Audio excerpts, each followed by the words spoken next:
Right, okay.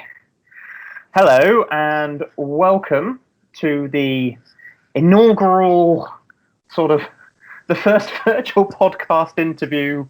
It's kind of an as yet undecided, untitled project that I suppose me and some of the other people are trying. I'm Edward, for anyone that doesn't know me from the Funfiltered podcast. And I decided that I'm going to start off with me dad. So say hello. Hello, I'm your dad. Smooth as you like. This is exactly what we wanted. Oh, this is going to be fun. Yeah, but I've basically just written down a few questions. Yeah. We'll have a chat. Mm-hmm. It's not going to be like the Funfiltered podcast where we sat chatting for like 3 hours. No, you can't. My bladder won't let me. Honestly, I don't think mine would either. As soon as I started drinking, won't even last an hour. as soon as I started drinking, as much water as I probably should be drinking. Yeah. All of a sudden, needed a loo. Yeah. It's a psychological thing, isn't it? Really. No. Anyway. Yeah, I will. I'm going to preface all of these the exact same way, which is if there's anything you don't want online, don't say it, because these are going up on the internet, and I'm not going to take them down. So yeah, because obviously I've scheduled ones with like Jake and stuff, and I did have to, preface with him that if there was anything he didn't want on the internet, particularly given he has certain checks with his job and stuff, and anything like that, I was like, I just don't say it. So yeah, anything you don't want put online, don't say it, because I'm not editing it, and B, it's going online forever.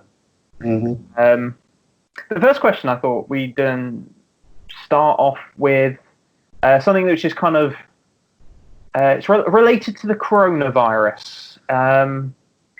Not in the sense that I'm just going to sit here and talk about coronavirus for an hour, but I thought, seeing as you've been walking and I've been running, I thought I'd ask you about your challenge and how that all went.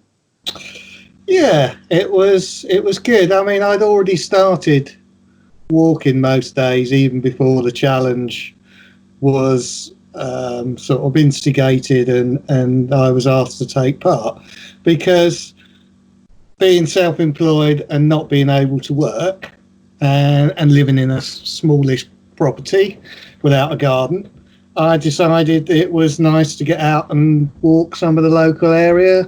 We've got a nice canal that's not very far away. We've got a big lake at the back here behind where I live. And therefore, I just decided I would go out and do some walking. And if that walking sort of went past friends or relations' houses, and obviously can't go in, but if just go and say hello and all that was part of the kind of whole structure of how I planned to do the walks and where I went. Then I got involved, obviously, as you know, with the Retina UK challenge to Good old 10 for 10 challenge. Yeah, take part in that. The idea originally being, of course, to walk or run 10 miles just whenever, not in all in one go, whatever, and try and raise £100. I'd already basically walked more than 10 miles, even at that stage. So, but from that time onwards, I set the target of walking to raise money. And so because I'd already done 10 miles, we kind of reset the clock. And I started sort of, not quite from scratch, but near enough. I think we started at about 6 miles and to include that. And then from then on, we reset the target at 20 miles. And I started to ask make it known that I was raising money for this walking challenge, and therefore I then planned a walk every day, different aspects, different parts of the area, and different distances. Really, no set distances per day, no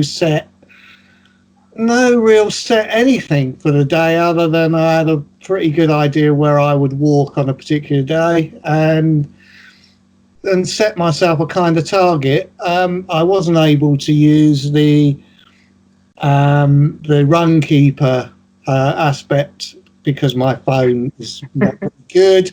Therefore, it wasn't really possible to put that up. So I would guess my kind of distances, which Simon will work out later on. So on some days I might walk 4 miles. Some days it was 5 or 6. On some days it turned out to be 8.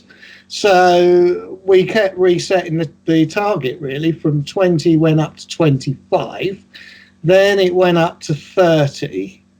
Then it went up to 35. And in the end, we set it at 40 by Good Friday because I'd started, I think that allowed about 10 days or something to do it. So 40 miles by Good Friday. But in fact, it turned out in the end to be like 42 miles. But, and many people were very generous, thought it was a great idea and a good cause. And for me, it was great because the weather's obviously been really good. So on the whole, anyway. And so therefore I could go out every day and not only get enjoyment from the walks, which are good for your health during this current crisis, but also raising money. So I ended up, as I said, with a target of 42 miles, and I've raised just over £350 at the last count. So, which is absolutely nuts. What? Well, I mean, okay, in the end, I've managed to get, I think it was £120 for mine. But again, you emailed people, which is probably a smarter tactic because I think I shared it on Facebook like 5 times. Yeah. And then was like sat there like going, I don't think I'm going to get £100. And then sort of slowly but surely that kind of crept up. Certainly, I mean, it's amazing. You never quite know, particularly in the current circumstances when people's finances are a bit stretched. But one donated £50, another donated 25. And I even got a couple of donations after I'd put on Facebook that I'd actually just completed my challenge and what I'd walked, and that generated a couple. I am quite lucky that I think most of the people are friends and relations who were happy to donate, usually £10 as an average. But your problem is, it's having the number of people you can contact or rely on to help to reach a target. And most of the people I know, they're all on the furlough scheme like me. So it's but also a lot of the people you'd know would be the ones that are donated to me. So they were probably less likely to then turn around and say, well, okay, we'll donate to him, because otherwise then you've got your sister who's also doing it, and then they would be like, well, we'd have to donate to her. And then you've got Simon, her fiance, well, we better donate to. It wouldn't really happen, I don't think. So It's kind of, I feel good that I've managed to generate that amount of money because it's not, I don't mean it is good, but also I feel that because I know those people will probably unlikely to donate to you or Erica or Simon, that I've kind of made an extra, I've got an extra amount that kind of compensates for perhaps you not getting some of my donors as a consequence. So I feel it's all going into the one pot. So we can all sort of, or they can share the benefit, really. Oh yeah, I mean, I think everyone that's done anything for Retina during this, like that, the Give Penny pages for it. There's quite a few, and there's people still signing up now. So that's it'd be good, and it was good because there was obviously a bit of friendly rival between me and Erica. That's right. But I mean, the good thing is that it meant that I wasn't just I mean, I'm still walking even now, and still going out and still doing probably an average of about 5-6 miles a day. But I'm not earning any money for that. I probably could have done. I probably could have kept on trying to raise more money, but I felt I'd sort of reached the point where that it probably wouldn't have generated much more income. So I'm just happy to do it now for my own pleasure. And the thing is that, you know, it's just good because all the time I'm not able to work. It gives me something as a kind of structure to the day to think I can go and do this while the weather's good. When the weather's not good, as you know, I'm doing my own kind of decorating indoors and stuff to that I've got and need to do. So it's a kind of mixture of the two, really. But it's nice to think that was worth, you know, making a worthwhile effort to raise money. So it was good. Yeah. I mean, if I do remember, whenever this goes up online and I share it on social media, I'll add in the Give Penny links. Yeah, it's a good idea because there might still be people who don't know about it and are happy to donate, or they might be in a slightly different financial position than they were, you know, 2 or 3 weeks ago, maybe. Yeah, that is also true. Yeah, so it's worth doing, even if it doesn't generate anything. You don't lose anything by at least putting it there and maybe one or two might sort of, you know. Yeah, exactly. Yeah, like there are some people on the furlough scheme who, you know, my payment started early April, but there are some people who didn't get paid until the end of April. No. I mean, in theory, most people weren't supposed to get paid to the end of April. No. So you've been lucky in that respect. Yeah, there was certain circumstances. Yeah, which we won't go into. But I mean, but the point is, you have been lucky, but you've been luckier than most. Yes. Yes, having a weekly income has made a difference because. Yes, it's bound to, and I mean, you know, it's okay if you've got savings and that to live on, like I have, and you know, I've just had the initial thing to start, you know, sorting out, getting a payment from the government to cover my self-employed period. That's rife today, and I've been dealing with that, and that's quite complicated. But it does mean that sorry, some text. But you know, but I'm lucky that I can survive. But for a lot of people, they wouldn't have been in the position I'm in. So I've been lucky. But that doesn't mean I don't want to get back to work as soon as it's feasible. Oh no, I mean, I am fully craving going back to work now. I think. You see, as I said to people before, maybe even to you before, it's not just that. It's the actual social interaction with other people that is missing from people's lives. Even if they're living in a house with several kids and a family, then they're having those same people day in and day out. They're not having different people to socially interact with, and that's why on the walks that I do, I try to go and at least see people and talk to them from a distance, but so that there is some kind of physical interaction rather than just a phone call or even doing it online like this. It just makes that bit of difference because you're seeing them physically in person.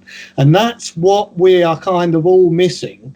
You know, a lot of us at the moment from just not going to work. As people who have been working from home before all this started will testify to is, you know, they might be able to work from home and everything, and it's easier, and they've got all the technology, but they're not having that banter that they would get in an office environment and all that. So, you know, for some, you know, that makes it's all part of the job in the day. Yeah, and you know, I work in a pub, so yeah, exactly. Everything is social, and I don't think I realised just how social it really is. You know, just because I maybe don't spend that, you know, I don't really hang around with a lot of the staff anymore, but you know, that's just a job position. That things change. you know, I don't really spend all that much time with the staff like I used to, you know, when I was like an associate just starting out.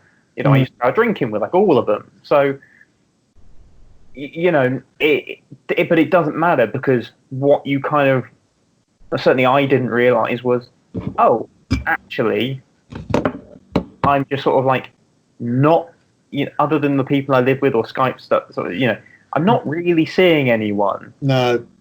And I think that's the harder bit of this situation is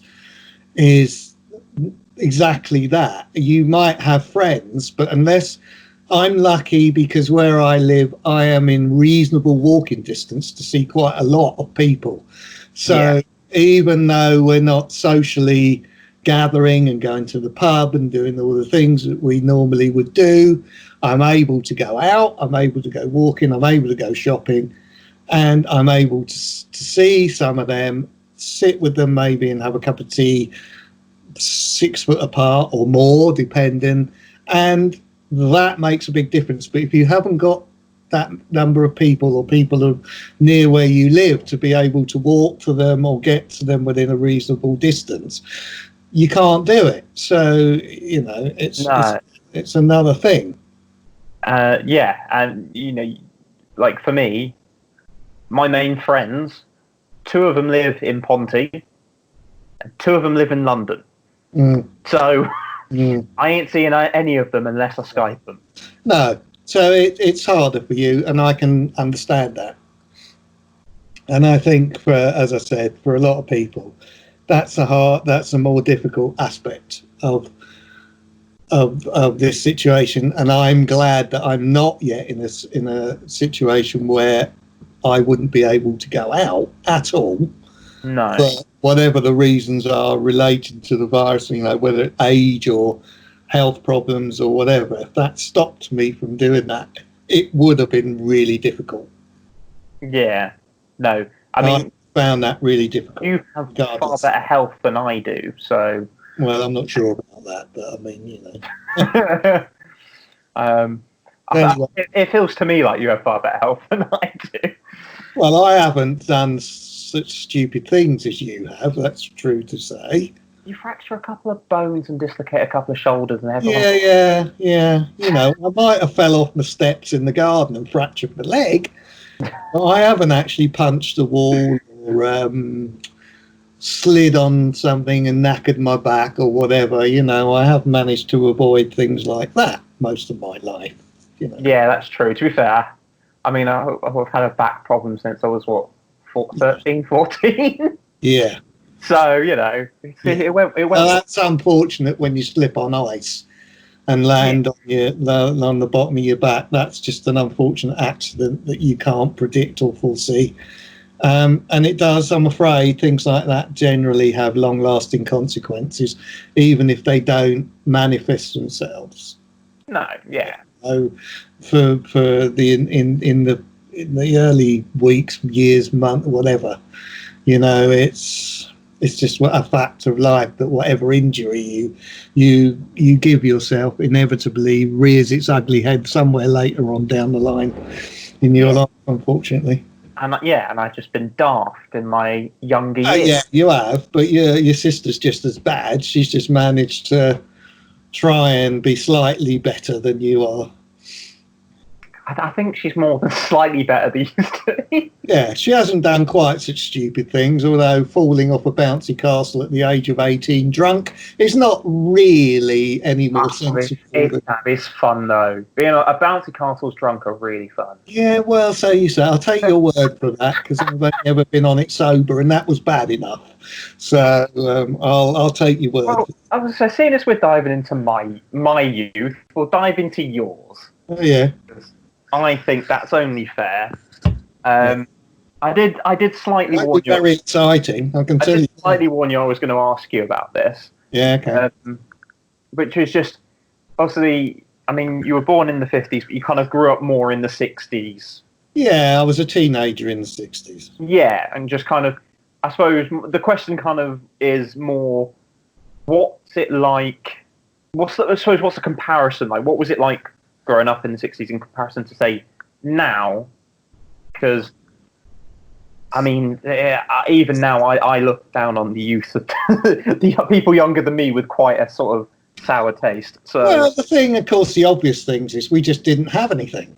You know, I mean, certainly there was no technology. In fact, I was actually talking to my cousin Marilyn earlier on today about this very thing, and the fact that, you know, I mean, most people in the 50s and 60s didn't actually have a car, because they didn't have the money to afford to run a car. My dad was actually one of the few to have, he learned to drive the year I was born, 1955, and he had a van, a Ford van, and he was one of the few in the road to have any kind of vehicle to drive. And he bought that obviously because he was self-employed to go to work in, but he was, that's, you know, and I often wonder how he actually afforded to get it. So car travel, car usage became something that developed over the time. 1959, they brought out the Mini. That was brought out as a car for people to afford and use. That's why it was so huge, because you could buy a little car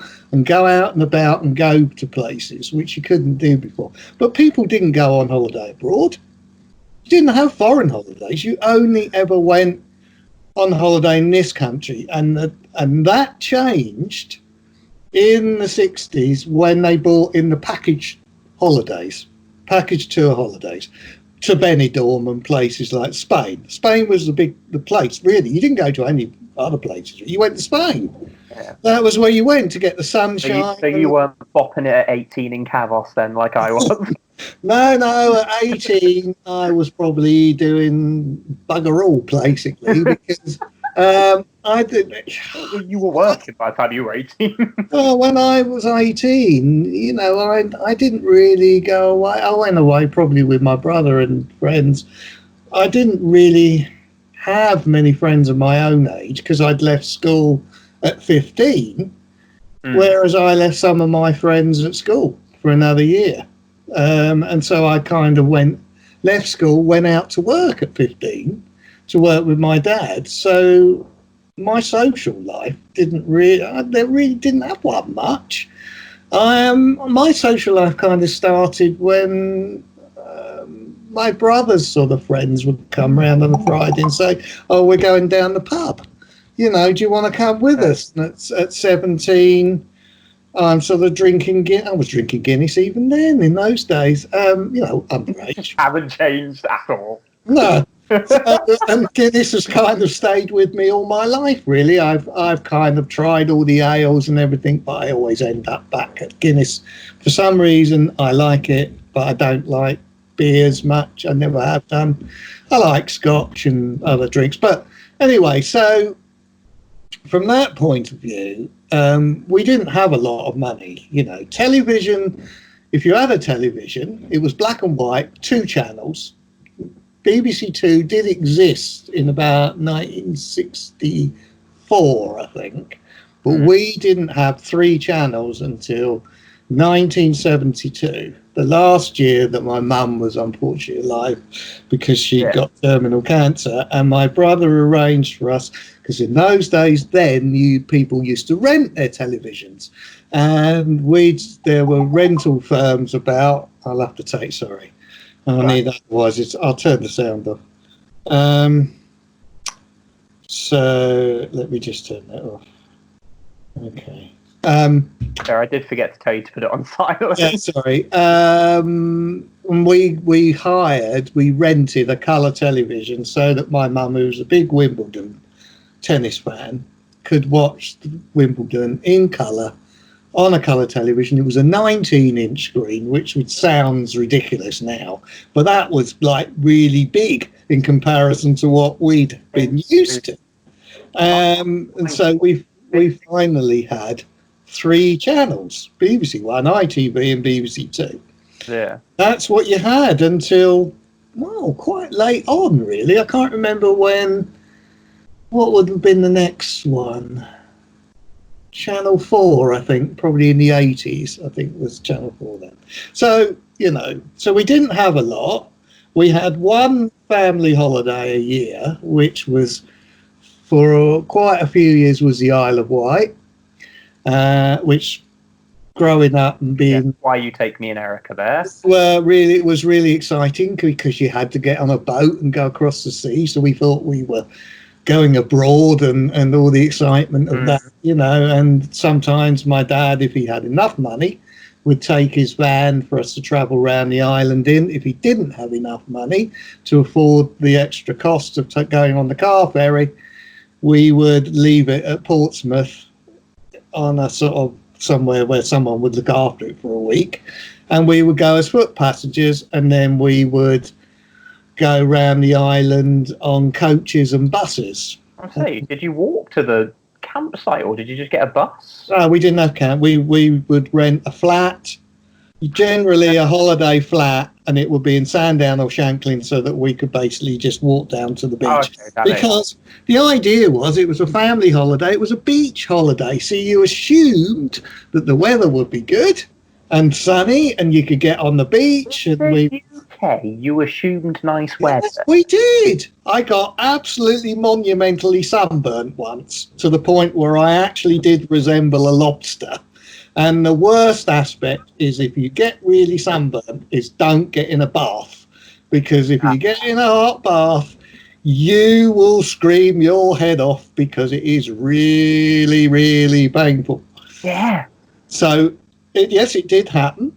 But we would go and get because the trains ran further on the island than they currently do.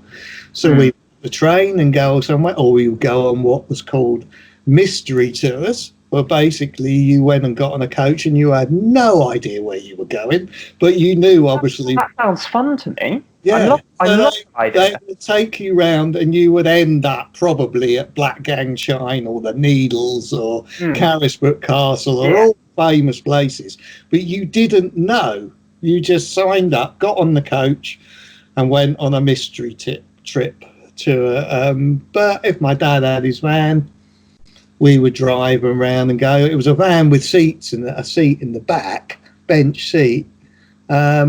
Unfortunately, we did that for like 7 years in a row. And then the last year, it rained every single day but one half a day. And because when you've got young kids and you have to entertain them, obviously my brother was there, but getting to the point where he's probably getting to a stage where he wasn't going to be coming away with us much longer. Your parents have got to entertain their children. If you can't go on the beach, paddle in the sea, build sandcastles and do all the usual things, you have to be entertained. So it would be constantly finding things indoors to do. Cinemas, whatever else we could find indoors, probably shops and all the things, which obviously cost money. And so my dad said that last year, right, that's the last year we're going to go to the Isle of Wight. We can't afford to do this. It's too expensive. So we started going to Dorset after that, going to Swanage and Lulworth Cove, Girdledore, all those sort of places, caravans. And that way then, I mean, if the weather had been really crap, which luckily I don't remember it ever really being so, we could have, if the worst comes to the worst, just packed up and gone home. But when you've got to go to the Isle of Wight, you obviously have to book a ferry. If you've got a booking, you can't, just suddenly think, right, let's leave and go home. We've paid for a booking the following Saturday. We did get stuck over there once when you see the trains and the ferries used to be owned by British Rail, and they went on strike while we were over there. So we had to spend another 2 days stuck over there, find another 2 days in a bed and breakfast, which my dad hated. And I can understand, because I don't particularly want to eat breakfast with people, complete total strangers, and then you're not allowed to be indoors all day. You have to go out. We managed to get another couple of nights in one, managed to book. We used to go from Portsmouth to, it's not Ryde, it's Fishbourne, which is just outside Ryde. It used to be Ryde in the early days when we used to go, but they moved it to accommodate the bigger ferries. And then there's one that runs from Southampton to Kells, which is Red Funnel. And we managed to get a booking on Red Funnel to come back because they were still running, because they weren't run, obviously owned by British Rail. So we had to go down and get on that and come home from Southampton back home. And that was another reason why my dad was never keen to go back, really, in later, well, we didn't in later years because we got beyond going on family holidays, obviously. Yeah. So, yeah. Where does Cornwall factor into this then? Because obviously where does Cornwall factor in? Because you've taken, it's like Cornwall was a staple thing of like my childhood. Yeah, but Cornwall only came about when Mum and I were married. And she was the one, as far as I can recall, Uncle Dave had been to Cornwall with his friends, but I don't recall ever going to Cornwall until we were married and probably had certainly Erica and that. Mum decided that we would have holidays down in Cornwall because she always fancied it, and we kind of got hooked on Cornwall because we could go. Obviously, she used to take you sometimes on holiday when I didn't go in the school holidays because being self-employed and not earning any money if I didn't work. But yeah, I mean, we tried to have different holidays, but we got into going to what was then, as you remember, as Tren Creek holiday farm, because those sort of places really suited us, so we could have a reasonably affordable holiday. Obviously, you've got to have the car, but I mean, which we do, and then we just go out and there was plenty to do and occupy. So I don't recall ever going there before you and Erica certainly Erica was born. Oh, I never knew. I always thought that was something from your childhood.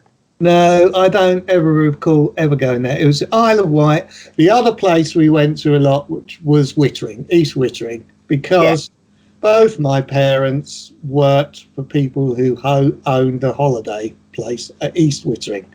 And we could go down there and stay there quite often for free, providing my dad or we did some kind of job in exchange, like mow the grass, clean the windows. He would sometimes daub a bit of paint around here and there or whatever.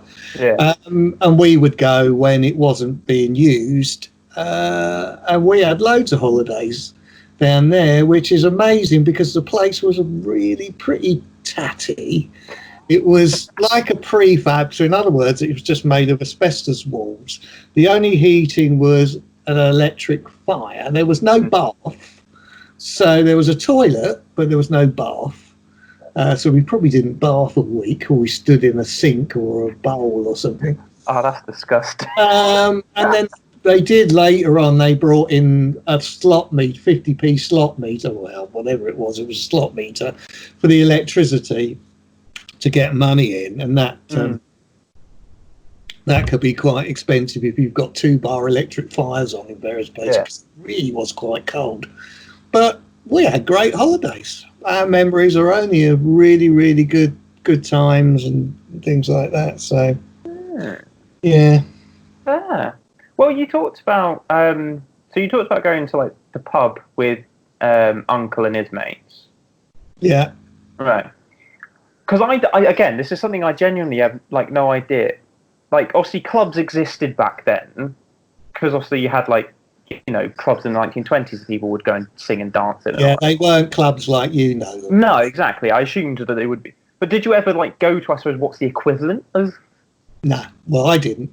But there was one or two in Woking. But again, you got to remember they wouldn't have been, as far as I can recall, clubs that went on into like really early hours and things. Yeah, they were like dance clubs, really. So the main place in Woking, one of the main places, was a place called the Atalanta Ballroom, and that was basically where you would go. They would have bands. Yeah, but they would have bands on, so you go. So people of Uncle Dave's age and that might go to things like that. There was a big co-op on the corner of a road called Church Street, which is probably almost impossible to find now.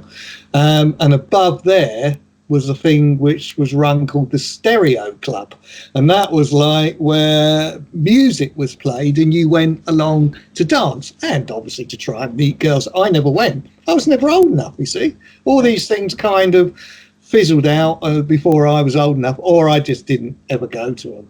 They never appealed to me particularly, you know. Yeah. Yeah, just, I mean, yeah, because I think you've got probably more of a social life than I do these days. Yeah, but that's only because I can. Yeah. I've said this before to people. I can go out because I don't have actually any ties to stop me from going out. If I was with somebody, it would be different. Yeah. Simply because you would be the social life would include them and revolve around them as well. But because it doesn't, and because a number of my friends are divorced, separated, whatever, it is possible to go out and meet up with them most weeks, have a drink, have a chat, have a catch up.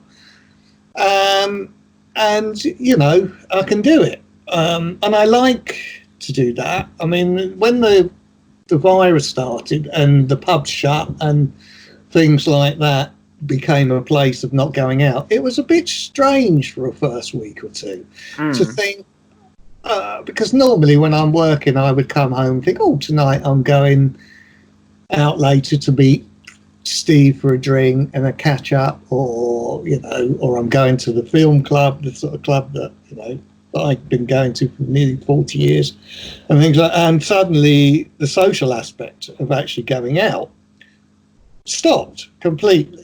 And it was, you know, there was a little period of adjustment of thinking, I'm not going out not every night, although it is true to say I can be out sometimes 6 nights out of 7 if I really organise it properly. But I'm then be working in the day or whatever. So it's just who's around and what's happening and all the rest. No saying that's regular. It's just occasionally happens sometimes, and that's all stopped obviously at the moment. So, but no, I didn't go there, and there weren't clubs like clubs. Just totally. I know quite a lot of skippy places. Yeah, well, you would do. Because that's what I didn't. Because as I say, I was aware of, like, you know, you had like ballrooms and stuff like that. But I wasn't sure what else you had. More dancing to sort of like records, you know, like people if you see clips from old music programs, maybe like Top of the Pops or Ready Steady Go for those, you know, who might know what those sort of programs are. And you look at what the people are dancing like in that's what they would have been like. Yeah. It wasn't rarely did you get hold of a girl and you held and you danced. You know, it was just bopping to the music really and things like that more than anything. And I don't even know. I guess the Atalanta probably had a bar. I'm not sure about the Stereo Club or whatever. I mean, I've got no idea really. You'd have to ask my brother really. I do love the fact that, you know, the Atalanta Ballroom. Yeah. It was like the place in Woking. Well, it was like the venue, and I tell you what was exciting there when I can't remember what age I would have been. So I would have been, I reckon, about 63, 64. I'd need to look this up really and find out. But basically, they had a Doctor Who exhibition. Came to Woking, okay. And so they had this thing where you turned up, you had to buy. I mean, I was amazed because my mum actually took me. And you got in a queue and you waited, and then you went in and you went behind these curtains, and then you were supposed to be like go inside the TARDIS and sort of travel back in time. And all I can remember is it sounded like somebody's vacuum cleaner sort of like go woo, and they probably shook the thing, you know. And I can't even remember what happened when you came out the curtains the other side, but there was obviously something, and it might have been a Dalek actually. I think there might have been a Dalek or so there or sort of something, but I kind of vaguely remember that. I don't really remember much more, but that was at the Atalanta. I remember that. I don't know, but I love the name of it more than anything. Yeah, I don't know what it means. It must have a reason. It must be a reason for its name. But no, more just because that that's quite a fancy name for a night, like a club. Oh, it was definitely the place to go, and it was definitely one that had lots of bands on. Yeah. If you had a gig going on in the area, that's where they went.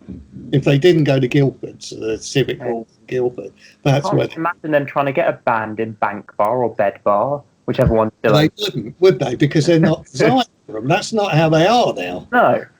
Although both of those sort of nightclubs, I remember when, because obviously I was working at yours. Well, we were working. I was living at yours and working nearby. Yeah. Discovering that Woking had nightclubs. Yeah, too. Yeah, because to me, like, there was two I had Woking, I had Macclesfield, and I assumed neither of them had nightclubs. Now, Macclesfield may not have done at the time. It had a Spoons, but it may not have had that at the time. Mm-hmm. But Macclesfield now has what is called a Club Revolution, which is quite a popular. Like, you get it in those in a lot of cities. Mm-hmm. And then, discovering Woking had. Well, the reason, and also the reason for that is you have to remember that Woking is not only not that far from London by train, but also because it sits in close proximity to quite a lot of army camps. So you get a lot of soldiers that would go into Woking at the weekends to go and meet girls and just to have a good time, and that's where they would go. Yeah. So pubs and clubs. So, that was also one of the other things about it as well. I do quite like that part of Woking, just because you've got like the main like shopping centre and all of that. And then the bars and the clubs are kind of just off to one side, really. Well, there's only one now, isn't there? Because the other one's gone. The other club has gone. I can't remember which one's gone now. It's gone, I think. Oh. I think I only went a couple of times, but it's the fact that sort of area, though, is all off to one side. So your bars are all off to one side. Yeah, well, Woking's are really oddly built anyway. It is. It's really strange how it's all developed, because it actually developed on the wrong side. So that's why Woking Station is actually arse-about faced, because it's the back is the front and the front is the back. Because they assumed that the town would develop on the side which is now regarded as the back of the station, but is actually the front. And not the town side, but the other side, and the town was going to develop over that side, but for whatever reasons, it developed over the other side. So, and they keep developing it that side as well. They keep rebuilding it every 10 years. So at the moment, we now have Tower Block City, with all these tower blocks going up with new hotels and Marks and Spencers and all the other things that are coming, and all the redesigns of everything else. It's a very strange place, because it has become very much a huge commuter town where lots of people live to commute into London, because they can't afford to live in London, but they can probably just about afford to live in Woking, and that's pushing it a bit as well, given how expensive it is. Turning it into a commuter place has just raised the price. Well, yeah, it's always been expensive though. Well, yeah. But I guarantee, because of its proximity to London and the train service, that's the way it's always been and always will be. Yeah. But I mean, as I say, I just quite like the fact that, because obviously when you come to Cardiff, I mean, you can be walking through a row of shops and there'd be a pub like just on the other side next to shops. You do get that in the town. If you go down Chertsey Road, where you come across pubs, some of which have been there in a long time, but have just got different names and things like that. Some have gone, obviously, but there's been a lot of changes, and not always for the better, I don't think. But there we are. No, but yeah. I mean, I wrote down like a couple of. It feels like kind of quick fire questions, but they kind of, two of them tie in, because I talk about thought of the 60s and stuff like that, because obviously music for you, I know, comes from the 60s.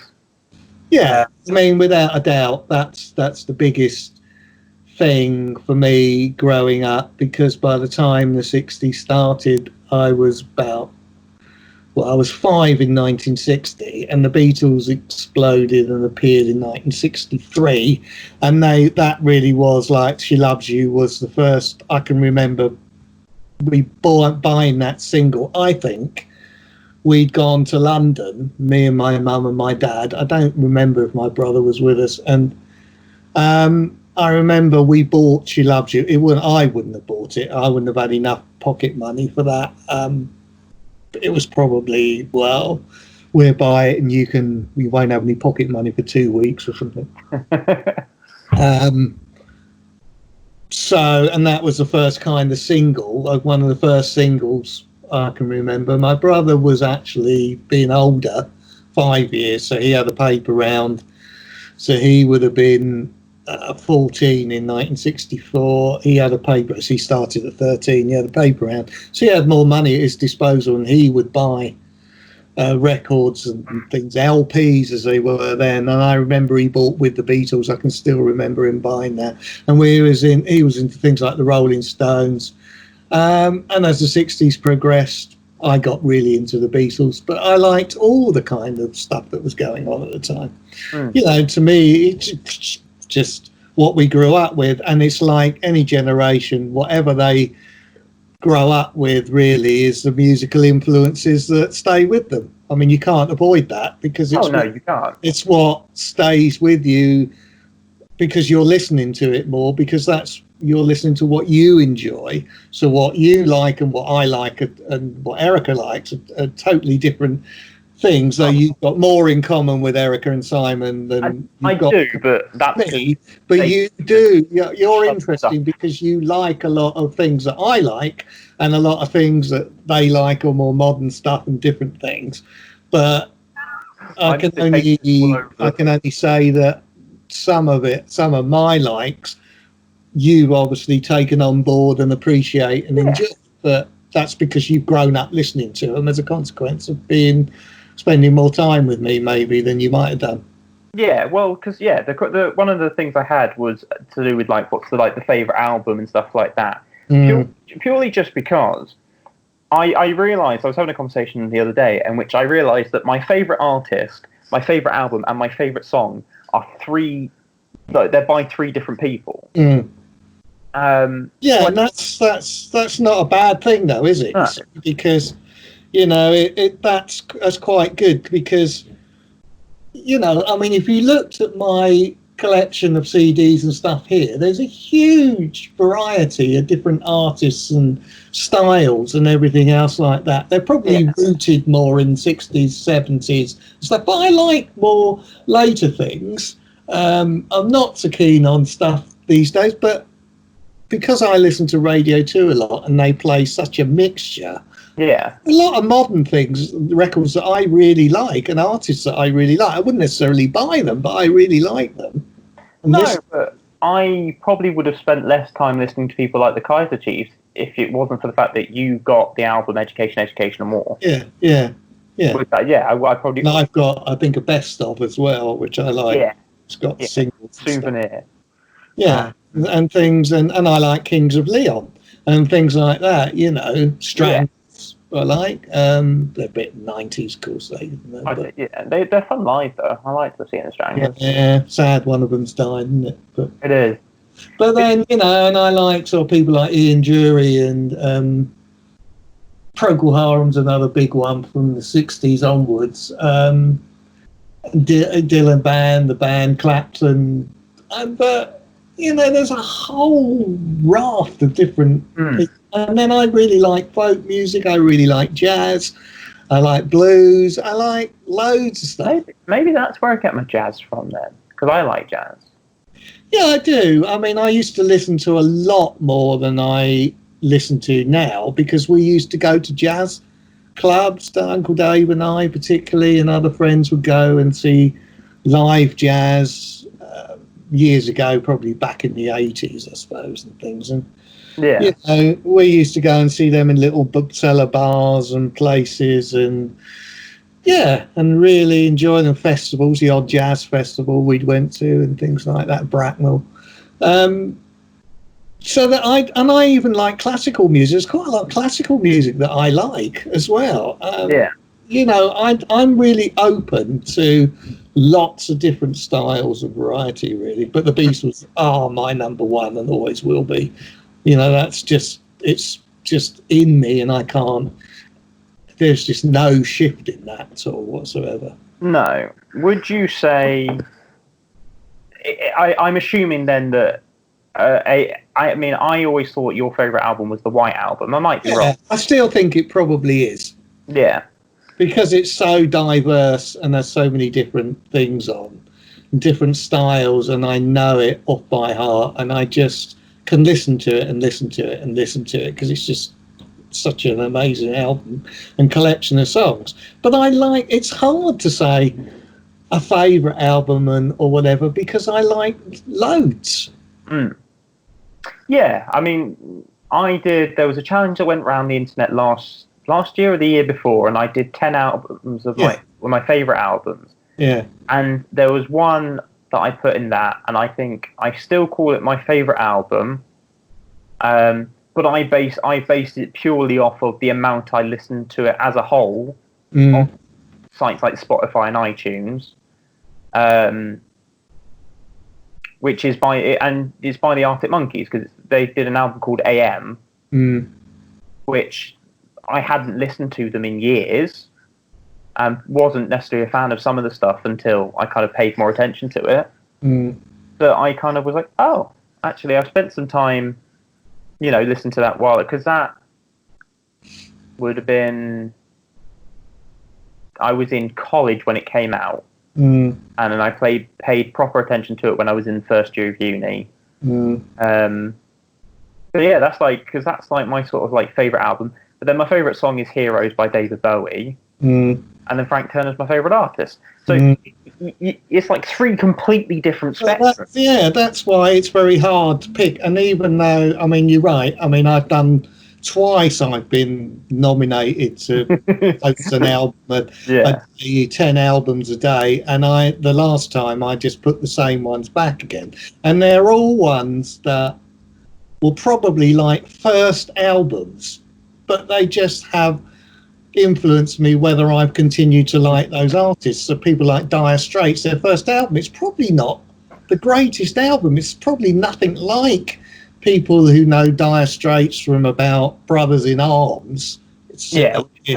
What I would know. It's very kind of sparse and spare, but it has Sultans of Swing on, which is brilliant. Yeah. But it's just the way it is, and for me, that's like a really important album in me getting to like them and listening to them. And people like the band, Dylan's backing band. I like most of their albums, but I picked the second one, which is just called The Band, because it's got such great songs on it and all that. And but another week I could pick something different. Maybe it's very hard to ever stick to a list and think this is it. This is the definitive thing. I mean, if you were really pushed to sit in and say what album or what single or what artist would you listen to for the rest of your life, I would have to say the Beatles in my case. You would probably say Frank Turner, but you might not.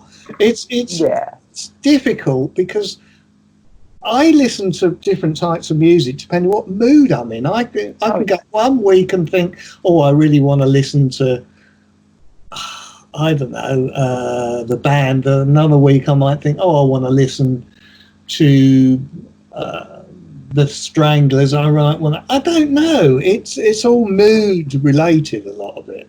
Yeah, well, because obviously as part of this, like, my sort of daily exercise, obviously I've done running for a lot of mine.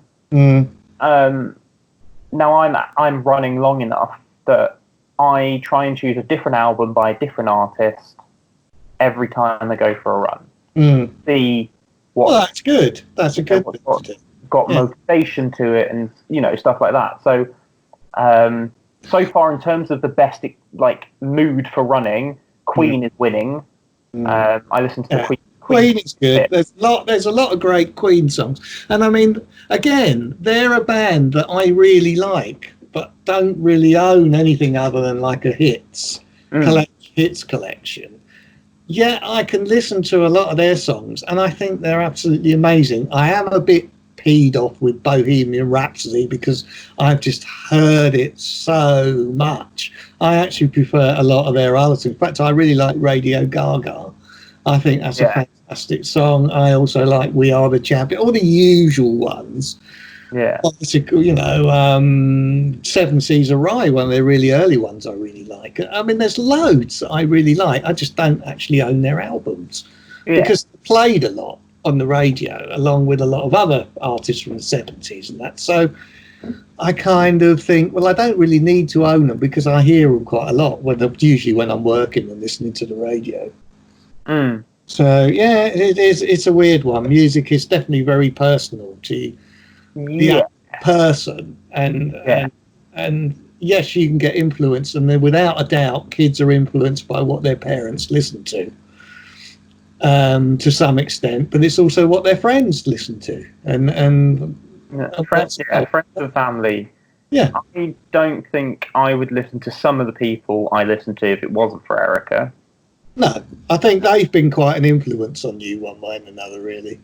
Because you have a closer connection to them than you have to me, because of the age. You know, you can't help that. I mean, they're much closer in age to you than I am, therefore they're going to have more of an influence. But you equally like things that they don't like, and they like things that you don't like. So it's all personal still. Yeah, there was a time where I used to get all my music off of her. And then we sort of went our own separate ways, certainly when I went to uni, into what we were listening to. And it is quite fun when we have, because we had a conversation yesterday where we were talking about things to listen to while we were running, and I was sort of listing off some of these things and going, she's literally sat there, she's like, nah, that's trash. Why do you listen to them? And I'm just like, because I like them. Yeah, but you see, you know, the age gap is obviously is a bit more apparent in things like that, for instance. Now, 5 years just makes that difference between what they ended up growing up and getting into, which obviously uni is also a big influence on things like that, and then you coming along afterwards.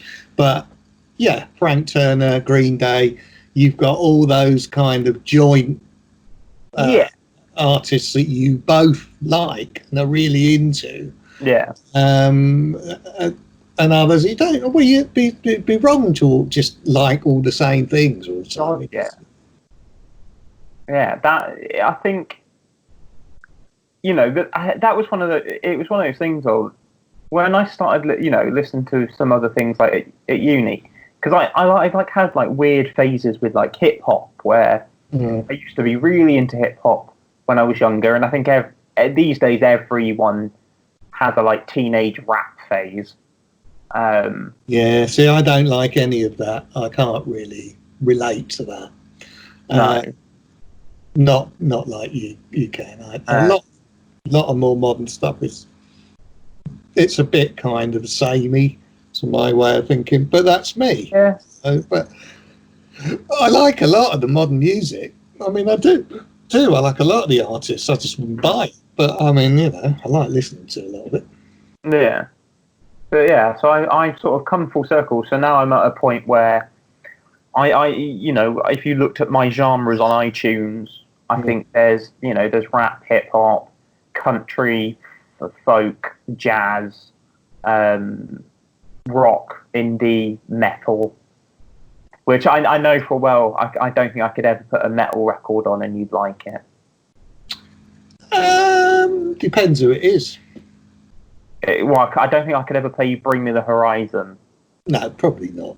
Because they're a bit shouty for your. They're not shouty like they used to. I don't like screamos and stuff and things, but you know, if you do, fine. Yeah. Doesn't mean I have to listen to it. No, I have subjected it to you on occasion. Yeah, I know you have in the car. Those CDs I My used to car make. hasn't recovered The CDs I used to make and then make you Yeah, listen but they're to still on in the car. Sound. You know full well they're still in the glove. Yeah. But yeah, the thing is I do like looking at those CDs sometimes because there's some that I've done and I like look at it and I'm like, oh, that's what I was listening to. Like when you look back, Yeah, it is. It's a bit like a time capsule, isn't it? Really, and I think that's quite good. It's quite good to look back and think, oh, actually, I like them, because what will probably happen in sometime in the future, you'll go back to them and think, oh, I really like them. That's the weird thing, is that when music goes round in sort of fashions and goes round in circles, and then it'll come back, and then you think, oh, yeah, I really like that. You go off it for a while, maybe. So, yeah. But they're always there, and I'll leave them in my will to you. You know. I leave to Ed CDs he subjected me to. Oh dear. Well, we've hit an hour, so you got enough for what you want. Yeah, I said I wouldn't keep you too much longer. So as long as you've got enough. Yeah. I mean, I thought it's been quite a good chat. Yeah, that's good. The best thing is I don't know how it's going to come out, but the darkness in my room has slowly just got darker. I know. You're now becoming more of a silhouette rather than. Well, I did have to put my phone torch on because I didn't want to just move to go and turn the light on, which would have been easier. Well, you know, it's all for some fun. Yeah. Well, as long as it's all right, you know. But yeah, thank you for coming on. That's all right. Well, if you want to do it again, I'm sure there's other things we can talk about. But God, yeah, we haven't even touched film and TV, and I run I work on a film and TV podcast. Well, there you are. You can do it again in another week or two, can't you? Yeah, we'll do a part 2. Yeah, a part 3 and a part 4 and a part 5. It's just going to be a series of me and you just chatting. Yeah, that's it. Far better than all the other rubbish you talk. So anyway. I don't know. I honestly, I've got some interesting couple of people I'm going to be talking to. So I don't know where some of these conversations are going to go, but well, it's good because you'll get totally different perspectives of different aspects of lives, because ages and different growing people growing up, and it's bound to be different. You know, and it is generations will be different. There's no question of that. What as you know, what I grew up with, even what you grew up with, isn't what they're growing up with now. So everything keeps changing. Yeah. So anyway, all right then. Okay. Yeah. I say thank you for coming on. That's all right. Thanks for the chat. Enjoyed it, and I'll catch up with you tomorrow or the weekend or whatever. So. Yeah. Cool. Right. PE day tomorrow. Yes. Right. Not that anything's happening. No. Vera Lynn's going to talk. Vera Lynn's going to be on. Yeah. 103. Good old Vera Lynn. I'll have to prop her up a bit, I think. Old Vera. Oh. Yeah. All right. Really a way to end this. Have a good evening. Anyway. Bye. Yeah, love you. Bye. Bye. Bye.